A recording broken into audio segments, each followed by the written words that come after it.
promotion on her tickets, free tickets. They were actually giving away free tickets.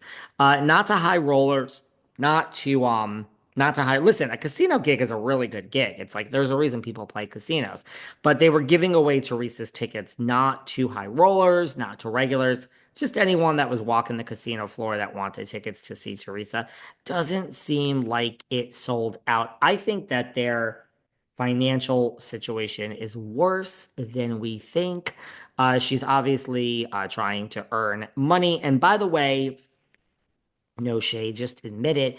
It's just like when I do my live show with Sarah Fraser. If I did just a Q&A live show alone, would you guys come? Probably. I'd probably sell plenty of tickets, but I can't tell you how many people were at our live show that were huge fans of Sarah's from back in the day when she was on Kane. I have no idea what this radio show was in the DMV area, but Sarah was a radio personality with Kane for, and there were so many people there. So my point is, now Teresa is doing this. I think she can't sell the shows on her own. I think that's what it is because now she's added a new show and it's with the brilliant, and I guess I'm being a little bit sarcastic, Alexia Napola. So if you're in, I believe it was Texas, you can go see Teresa and Alexia. And obviously, that's not like a good sign. It's not like, I mean, if Teresa sells out 100 seats, 200 seats, she keeps all the money, whatever the cut is for herself. If you're doing it with Alexia, you're splitting the profit. So, but you need Alexia to sell the seats. So that's how I read that. Again, maybe I think a lot of people would probably come if I did a Q&A on my own. But I mean, with me and Sarah together, she brings her people, I bring my people, and it's a win-win for everyone. So no shade to any of this. We all have to work, but just admit it, girl. You need the money this year, and it's everything is not okay. One final thing, Teresa going to the Traitors house. Teresa's on the Traitors. Well, all of you think she is. So many people have sent me, David, look at you knocking Teresa. She's on the Traitors. She got the Traitors. She's on the Traitors. I hate to break it to everyone. No Traitors casting has been announced at all. So that's not the case. She's with it. This reeks of desperation to me. She's with Kelly Dodd, and they're both talking about how, hey, Andy, put us on the Traitors. It reeks as desperate to me as Jen Fessler begging Andy for a job. I have bad news, Jen Fessler. You're not getting a job. But first of all, and everyone thinks I have something against her. I have nothing against Kelly Dodd. I don't like her.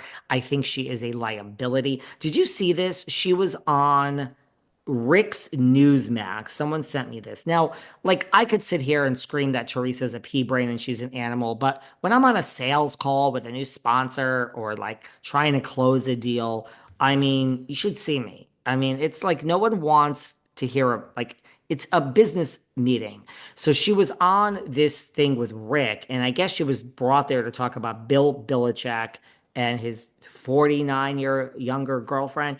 And she said, nobody wants that. The girl's just there for the money. Okay, that's still somewhat professional. And then she starts talking about this guy's sweaty balls. It's like, I swear to you, I have nothing. I'm not coming for Kelly.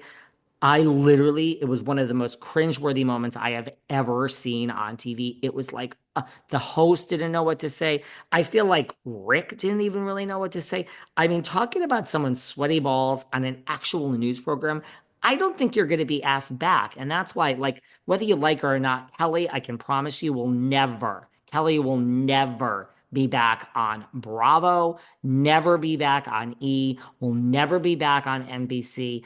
Not because they're woke and she's not. It's because you go on something and you talk about sweaty balls. She has no business acumen. If you look at like the really successful housewives like Kyle, they know when to not talk about shit in a different setting. So Kelly's never going to be back on NBC. Teresa going to the Traitors house. So they're both begging to be on the Traitors, basically. And Teresa is implying Louis, yet like a month or two ago, said something on his Instagram, stay tuned, you're going to be seeing my wife very soon, and she's leaving the country. So Louis is certainly like implying that. Teresa's now basically implying that. So is Teresa cast on the Traitors? No. Could she be? She could. It's possible. So you better be careful, Teresa, hanging out with Kelly and doing a video with Kelly to say you want to be on the Traitors, because Kelly will never be back on Bravo, girl, or NBC. Girl, You have a chance, Teresa, and you need the money. You probably get 250 grand if you go to the Traitors. Everyone thinks I want to tear down Teresa. When she lies like a fucking pea brain animal over the weekend, like she did, I will call her out. Short of that, I don't like to kick someone when they're desperate for money and they're down. So my advice to Teresa is stop posting videos about being cast on a show with Kelly Dodd because that ain't going to help your fucking case, girl. You actually have a chance. Do I think she might be going to the Traitors house next season? Yeah, I do. I mean, it makes sense. She's still a name. I don't think they want her for New Jersey. Look, they don't want her life story with New Jersey about owing $3 million in tax and Louis and private investigators. That's too messy, but none of that will come out on the Traitors. So I do think she might be going to the Traitors. So I think Louis, and they started hinting at this right after the people won. I just want to give you one more piece of advice before we move on, Teresa. Stop talking about going to the Traitors. There's NDAs. You're going to go from being cast on the fucking show with your husband's big mouth and your big mouth, and they're going to call you and say, you're not going. They can change their mind at any time. Don't go leaking the information, Giudice, because they will pull you from the thing. Remember when Lindsay Hubbard was going to go and then she was pregnant? It takes 2 seconds to get a last, not saying Lindsay was pulled for that reason. She was pregnant. We can't have a pregnant woman in the Traitors house. It just doesn't work. So my point is they could replace you in 1 second with their B or C list, Teresa. So my advice is stop talking about wanting to be on certain TV shows when you're in the presence of Kelly Dodd and stop leaking your mouth. That's actually nice advice to this animal. So you're in need of money, and here you are. Don't ruin it for yourself. RHOBH, I have heard the crazy, and people are double and tripling down on this crazy casting news. Crazy that people are convinced. We talked about this a little bit on the live show, but I haven't brought this up.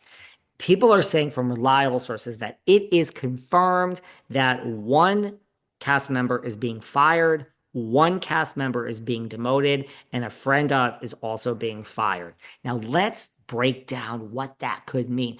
Do I think that's true? Not necessarily. Could I see that? Sure. I really still think that they can make very little changes. I really do. It's not really broke. It was a boring season. You need more people. Garcelle leaving opens up, I think, 2 spots. They had 6 permanent and 2 friends of. That's a total of 8. We had seasons of Beverly Hills. I think Kathy's first season. We had 10 people, 8 regulars and 2 friends up. So it is possible. Garcelle leaving brings us to a total of 7. If we don't fire anyone else, I think we need to bring in at least 2 people, at least. Maybe 3, and maybe we'll have 10 again. 10 is too much for me, but if this crazy rumor is true, one person is fired, one is demoted, and a